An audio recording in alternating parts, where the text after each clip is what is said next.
What's up guys, welcome to another Dead by Daylight tutorial, except it's basically just about the update. Here's how this video is basically going to go. I talked about Coldwind farm maps during the PTB and I made a complete video based on that.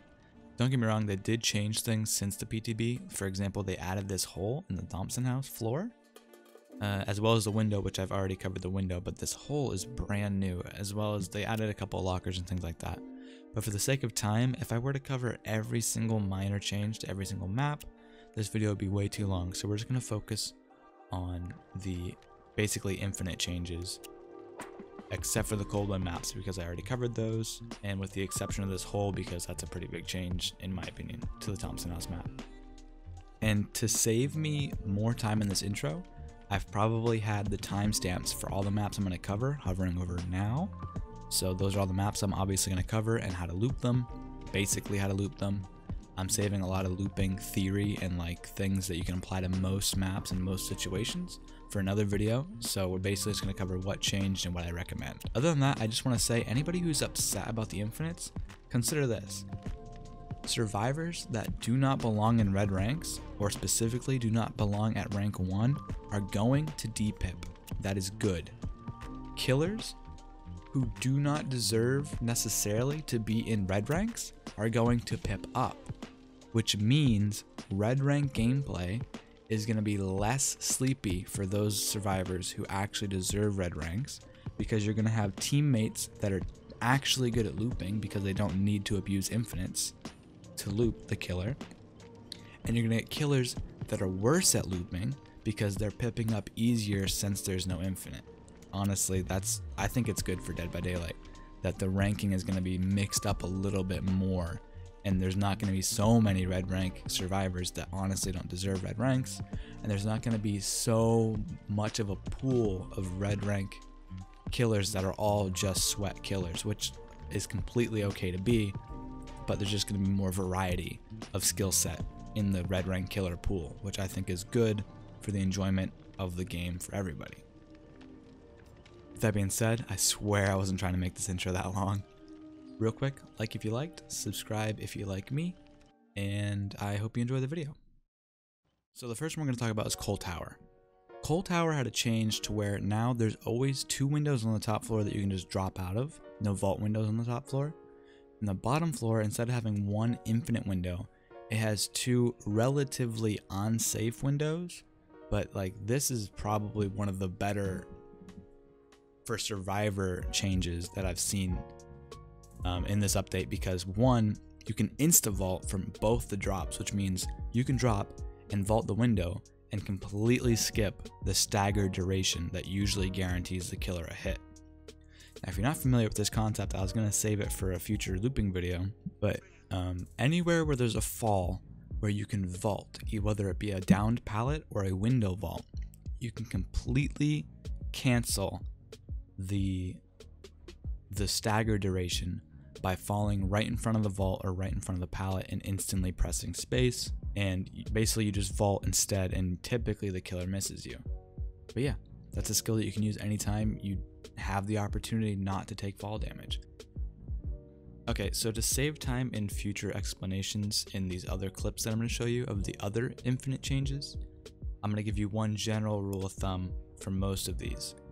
And what that is that these windows are no longer meant to be vaulted multiple times. That's obvious because this is the infinite nerf, the infinite window nerf. So if you're here looking to figure out how to loop these windows 3 times until they lock out, you're not really going to find it unless the killer makes a mistake. So the only real rule as far as utilizing these windows to the best of their ability is to get your first vault and look for a nearby resource. Typically, with most of these reworked windows, there's either a new resource nearby or an old resource that might have been reworked, or in some cases like Grim Pantry, the resource is just completely untouched. The only thing that was changed was the window. There are a few things worth noting about the Coal Tower resources surrounding the building, and that is, for one, Huntress and Deathslinger have a new shot opportunity through this like pyramid-ish structure. And I mean, that's pretty obvious for anybody who knows about playing these killers, but it's important to keep in mind for this window vault that it is potentially dangerous for you to vault it. You might want to consider baiting it or something like that. But I'm going to try to keep this video from being about looping strategy and more about physical changes. So just watch out for that little hole and know that they can take that shot. Another thing is that there used to be a wall of cars and objects blocking one of the corners, and now that has been completely changed into a usable pallet. In fact, if the killer gets stunned by this pallet and just for some reason decides not to break it, it becomes like an infinite loop. If the killer just chases you around, unless they're a ranged killer, they could obviously shoot you over it, but it's just worth mentioning that this is quite a useful pallet when looping this building, and I think it should be greeted as such, like a god pallet. The last thing I'll mention is that I noticed a totem can spawn here. It's just a minor detail. It's a little cubby spot, so maybe like a Blendet could utilize this or something. But I'm thinking this is going to be a pretty known spot for totems to spawn and probably for survivors to hide as well, so keep that in mind. Anyway, with that all being said, let's move right on to the next change. Okay, so Groaning Storehouse would sometimes have an infinite window in the corner. Now that window always spawns there, but just like all the other maps, they've added a nearby alternate doorway for the killer. What this means is, and this goes for almost all the maps, these windows are almost always going to be used to just delay a hit. They're not going to completely prevent the hit unless you have another resource nearby. With that being said, if you can't get a fast vault, then they're probably not going to delay any hits at all because of how close the doorway is. So what I've done here is, it's pretty obvious how to fast vault going in. You can easily fast vault going in as long as you're not turning too much before the window. But I actually found out how to fast vault going out. Now you can't do this when you're inside, you can't do this coming from the left of the window from the inside, but you can do it coming from the right.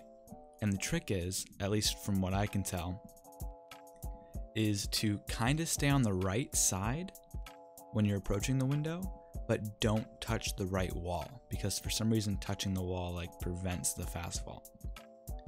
The next thing you want to do is curve very slowly from the right to the window as you approach it, but do not hit the left inner corner.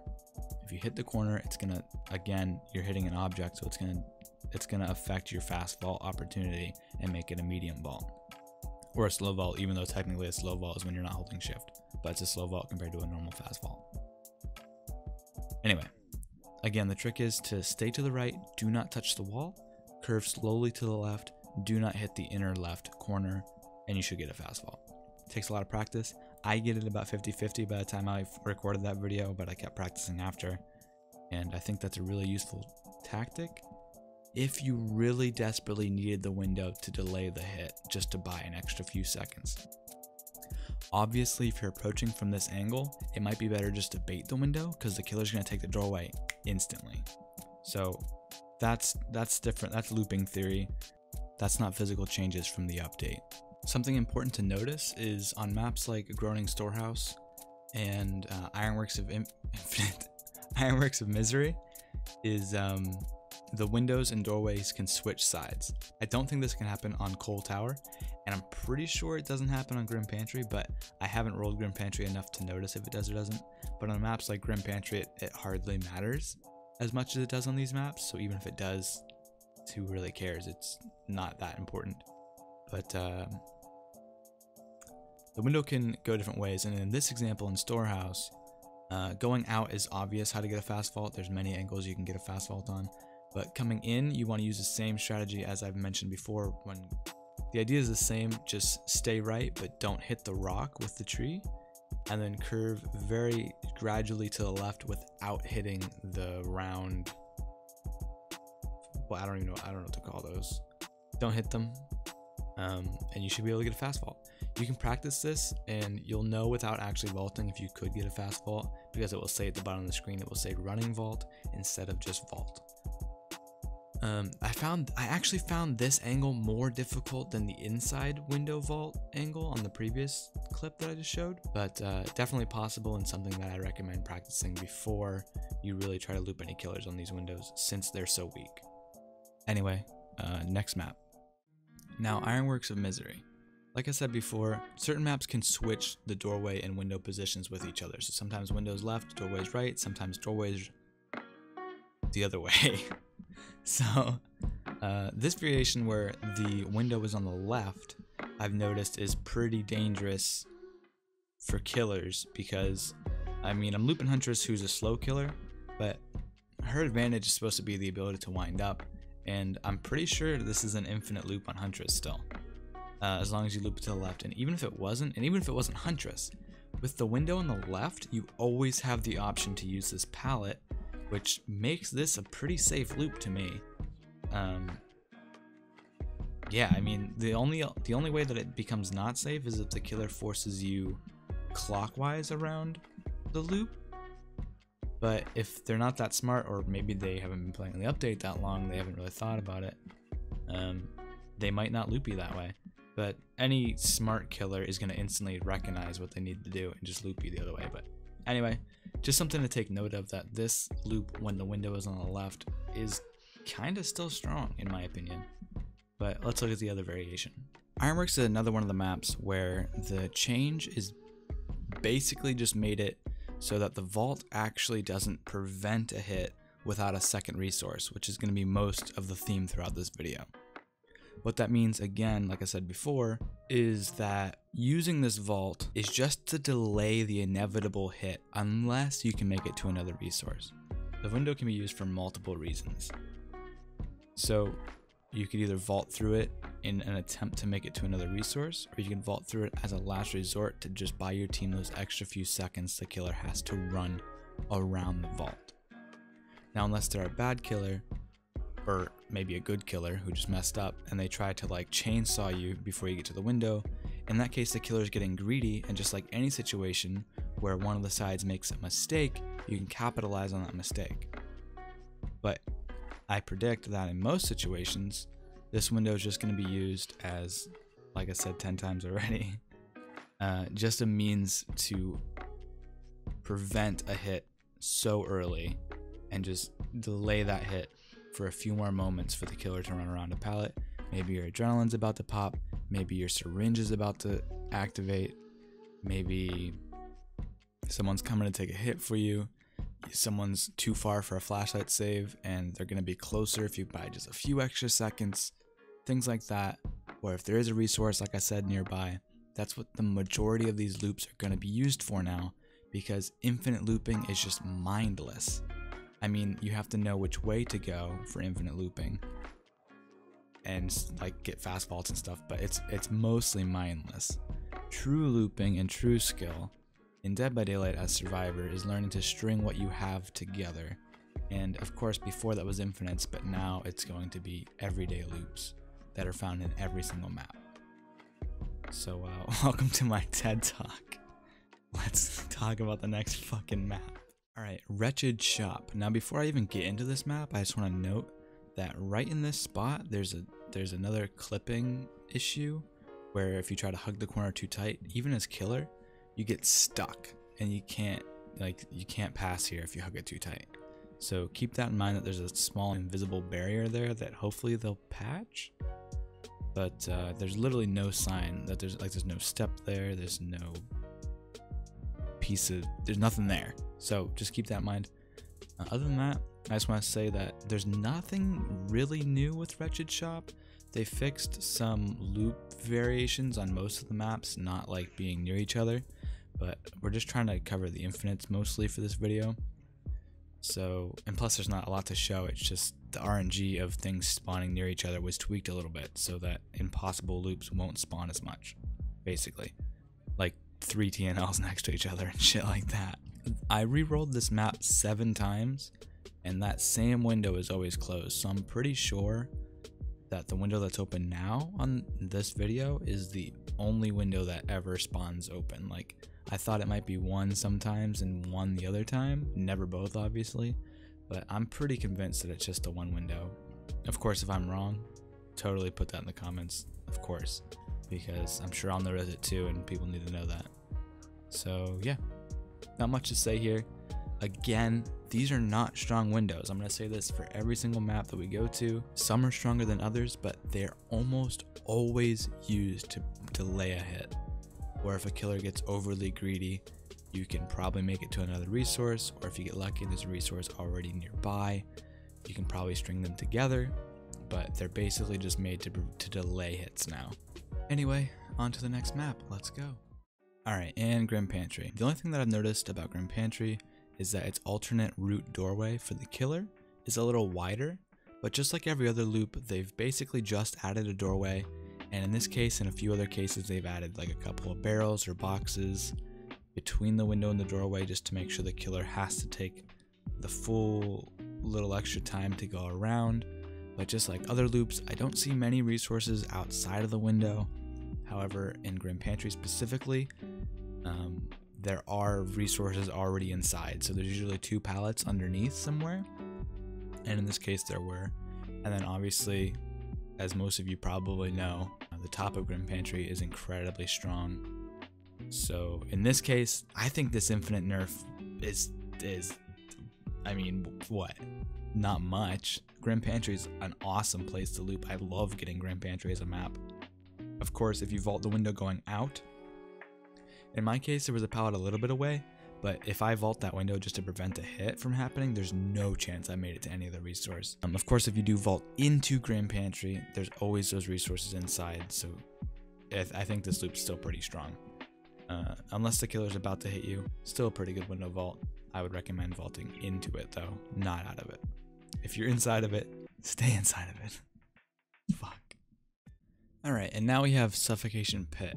There used to be 2 different window variations that could be open on this map, but now it's actually just this window that's open, never the other window by the little inside deck thing. One more thing that I noticed right away is, I don't know if a gen can actually spawn here yet, because in Kill Your Friends with only 1 person queued, it only spawns 4 gens anyway. Like the other gens actually don't spawn on the map.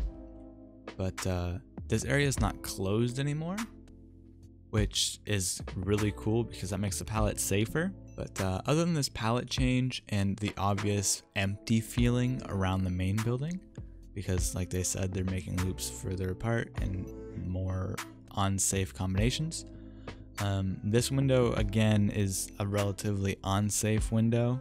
So basically all you really have is the window vault, and then you need this immediate resource outside the window, which actually makes this pallet like super important to this window vault. Like as soon as this pallet is wasted, this window vault is basically useless, at least to me. The only thing you can really do is 50-50 the window, but even that only buys you a couple of seconds, unless you can get the killer to swing on the inside of the window or something crazy like that. But yeah, that is Suffocation Pit in a nutshell. Not much changed. Alright guys, that's going to do it for the Infinite Loop nerf update changes. I didn't want to make the video any longer by including a lot of the other changes, but keep in mind the size and shape of some of the maps were tweaked. Like for example, Thompson House is now like a perfect square basically on the outside, where it used to have like a little tumor on the corner. Well actually in a couple of the corners it used to be like that. And the Combine loop has a tweak and things like that, where you can't go on the alternate route anymore, at least as Survivor. The killer can still swing around it, but it takes time to swing around it, so there is potential for mind games. Of course I can't cover all that stuff in that video, but like I said, we covered the infinites. So with that being said, like if you liked, subscribe if you like me, and I hope to see you in the next one. Have a good night, guys.